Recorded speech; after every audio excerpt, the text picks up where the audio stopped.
ওখানে অনেকগুলো মানুষ, এক একজনের হাতে চাইনিজ কুড়া, আমি ওদের সাথে পারবো না। ওখানে আমি গেলে আমার মায়ের একদম কফিনে শোয়াই দিব। গোলাম, আমার দিকে তাকাও, তাকাও আমার দিকে। ওই যে বৃদ্ধ লোকটা দেখছো, মনে করো ওই বৃদ্ধ লোকটা তোমার বাবা। এখন ওরা তোমার সামনে তোমার বাবাকে এভাবে অত্যাচার করছে, কি করতে তুমি? চুপচাপ পালিয়ে আসতে পারতে। ওই আইলে আপনাকে বুক ধরপর ধরপর করে কাঁপবো, আর পায়ের নিচে জমিন থাকবো না।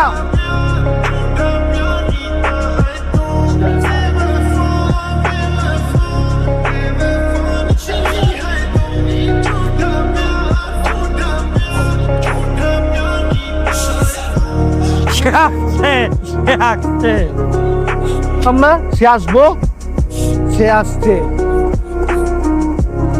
ভাই এ তো কারমা গ্রুপের শেহজাদ চৌধুরী। তোদের সবাই 1 মিনিটের সময় দিলাম, 1 মিনিটের মধ্যে বৃদ্ধাশ্রমের চাবি ওনাদেরকে ফিরিয়ে দিব। আর এই এলাকার ত্রিসীমানা যাতে তোদেরকে না দেখি, আর যদি দেখি তাহলে তোদের জামা কাপড় এখানে পরে থাকবে, কিন্তু তোরা থাকবি না। কাকা, এই চাপটা চাবি। বাবা আপনারা যে কি বলে ধন্যবাদ দেব, আপনি এতগুলো বুড়া মানুষের জীবন বাঁচাচ্ছে, আমি আপনার বাঁচাই রাখবো। চাচা কোনো সমস্যা নেই, আজকের পর থেকে যে কোনো বিপদ আপদে আমাকে ডাকবেন।